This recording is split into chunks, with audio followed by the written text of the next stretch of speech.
Equator. Imaginary circle around the middle of the Earth, halfway between the North Pole and the South Pole. Geography. The study of the Earth's surface, climate, continents, and how many people interact with them. Compass rose. A symbol that shows direction on a map.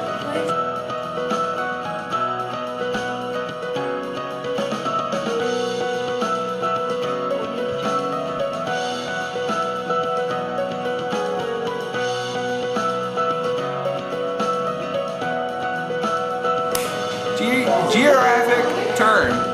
A word that names a landform, a body of water.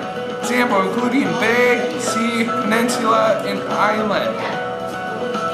Parallel of longitude. Latitude. I'll go like that. Lines that circle Earth from west to east. North America is located in what two hemispheres? Northern and western.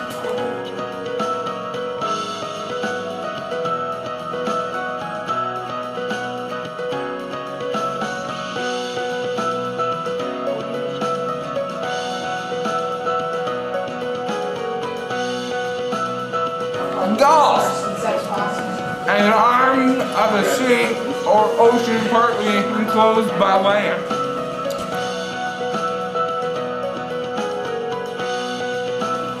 Delta, a low triangle area where a river divides before entering a larger body of water.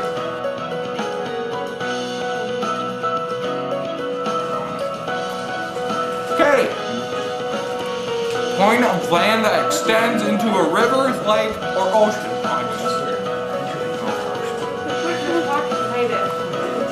Mountain range. Excuse me? What? We're recording. Barbie. Mountain range.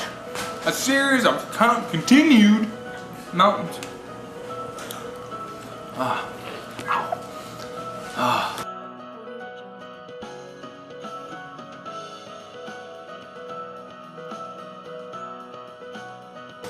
Valley. Don't make me say it. Valley. Area of low land between hills or mountains. Gulf. An arm of a sea or ocean partly enclosed by land. Farmland body of water extends into a shoreline generally smaller than a gulf. Sea. A large body of water completely or partly surrounded by land. Isthmus. Narrow neck of land connecting two larger land areas since it commands the only land route between two large areas and its two seas. An isthmus has got strategic. Ow! Now we're even. And Ooh, that harder. Importance and its favorable situation for a city. In modern times, many isthmus have been cut through by canals to eliminate the. Look at how he's holding it. You guys mess around like this in my video. I'm very pissed. Eliminate the necessity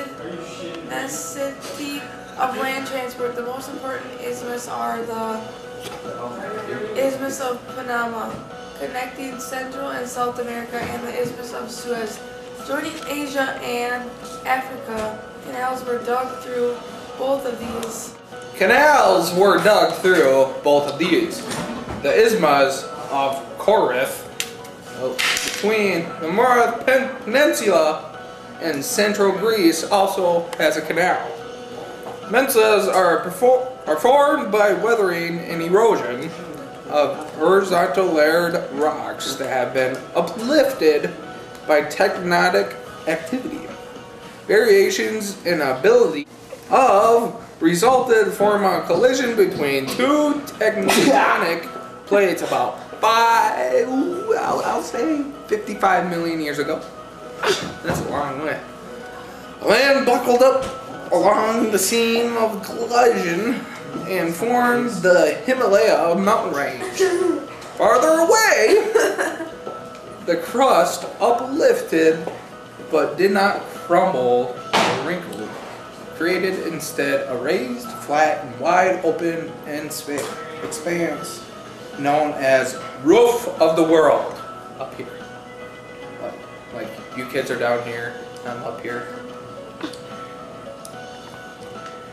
Many plateaus form a magma deep inside the earth, pushes towards the surface but fails to break through the crust.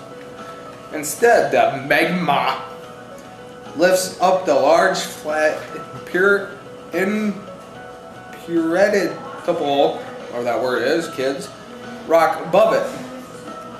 Geologists believe a collision of magma may have given the Colorado Plateau it's finally lifted beginning about 10 million years ago. Now, can you kids remember? No, you can't. Repeated lava flows that spill out from cracks in the ground and spread it out everywhere. The power of wind and water. Other plateaus are created over time as wind and rain wear away the side of an uplifted region, giving it geographic distinction from the surrounding terrain. Wind and rain eventually wear plateaus down in mesas and plateaus and sculpted odd landforms like acres and hoodoos founded in southern Utah's farmed national parks. Ugh, kids, you're making me old. Water is the greatest erosion force on plateaus. As they course along, rivers carve valleys into the rock, washing the sediment toward the sea. Over time, these valleys become giant mastiff chasms like the Great Grand Canyon, which is continually carved like the Colorado River. Now do you kids know how long that is? I don't! Prairies have been subdivided into smaller, more specific categories by the type of vegetation they support. Short grass and long grass prairies historically covered by most of the central portion of the United States. However, the grasses have been replaced by urbanism and agriculture, but the plains still exists. The Great Plains of the United States support one of the most famous prairies in the world. As all with the other prairies, they're not famous at all. But the area is supported underneath by a firm bedrock. In this case, kids, better be listening. The bedrock is composed of limestone. Do you know what those are?